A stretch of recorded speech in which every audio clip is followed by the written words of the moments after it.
So you just finished reading a book, right? You feel smart. You remember like 3 things from it, and then 2 weeks later you can't remember any of it. The problem is, most people think the book is the teacher. But the book isn't the teacher. Your brain is the teacher. When you read without actually doing anything with the information, your brain says, "This is useless. We're gonna forget this." But if you use the information while you're reading, your brain says, "Oh, we need this," and suddenly you remember everything. Now, the method that actually works is called the Zettelkasten method, and it works so well because it forces you to engage with the material on multiple levels. First, you read the book, and you take notes. But the notes aren't just summaries.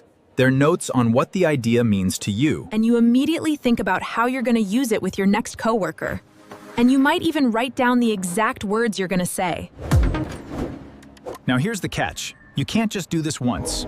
You have to do it multiple times. So you read a chapter, you test yourself after a day, after a week, and after a month. The reason spaced repetition works is because every time you retrieve information, your brain strengthens the neural pathway, so the more you retrieve it, the stronger it gets. You can take all the notes you want, but if you don't actually apply the information, your brain still thinks it's useless. So the real secret is to apply as soon as possible. And this is why the people who get the most out of reading are the people who take what they learn and immediately put it into practice.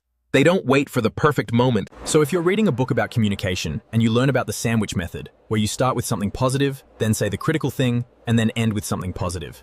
So to recap, you need to do 4 things. 1. Take notes that connect ideas to your life.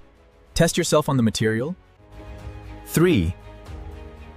Apply what you learn. And 4. Review over time. And if you do these 4 things, then reading a book will actually change your life, instead of just wasting your time and your money.